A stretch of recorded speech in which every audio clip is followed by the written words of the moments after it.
How you doing? I'm Dave.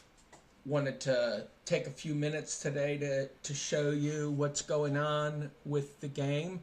I'm going to post a link in the description going to our website.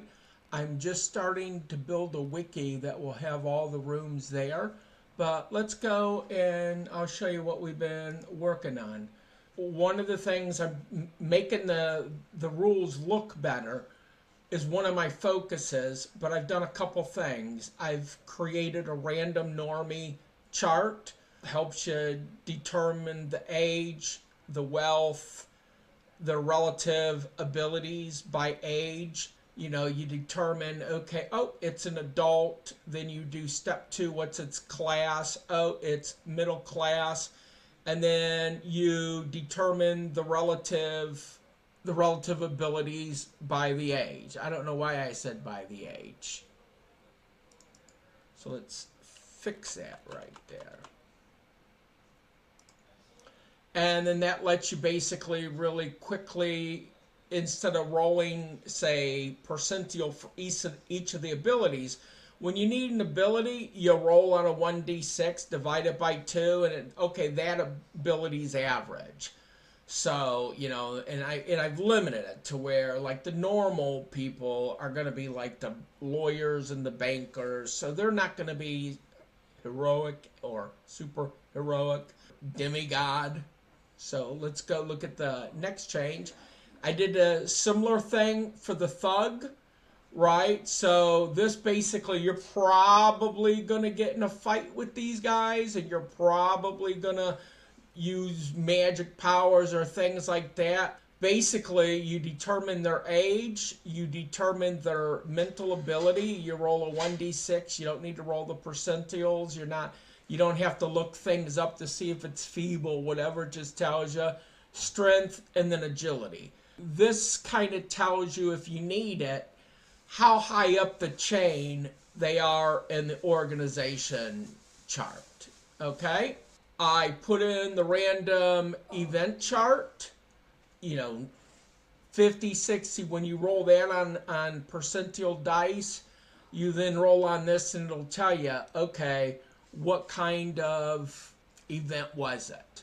You know, so then it says a new MPV. You roll that on the thug chart, right? An existing NPC. You randomly determine which of all the NPCs you come across, right? A plot twist, EC. You then look up the event clue. Let's go down and I'll show you what I've done. Now, one of the other things I'm doing is I am in the process of redoing, this is the original abilities. So if you look at the rules in our Roll20, this is what all the abilities are going to look like, right? So I've been completely recreating the abilities, and so this is what they look like now. I went with a slightly smaller font.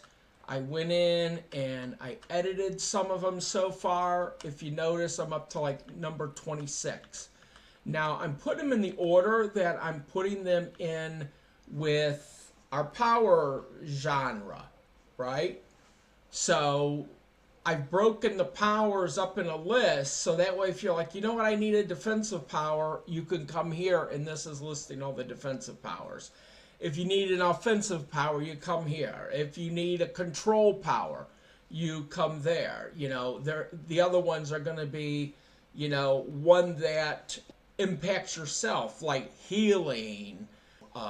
What's another one? Clairvoyance, you know, things that are centered around your body. And then I'm just going to kind of have an other. So that way, if you want something weird, you might go look at the other, right? But, you know, like here we got here's offensive powers, right? Cryokinesis, you know, you could shoot ice and things. Martial artist, which I'm in the process of adding. Energy projection, optic blasts. But I think, you tell me, I'm getting 3 or 4 spells per, and I'm going to also probably in the list make them alphabetical and the list will tell them which of the page to go to. So hopefully that'll make it easier for you to peruse powers based on what you need. You know, if I'm looking defensive, I got 2 points. Oh, force field, that might be perfect. That's kind of how we're looking. If I want one of that, just impacts me, boom, invisibility will be in that list. Go to this page. So I haven't put the page numbers on them because I'm keeping the page numbers. Superhero game Saturday. I'm going to see if the people will let me stream it or record it. And if they don't, I'll put up probably this weekend another villain game. So have a great day.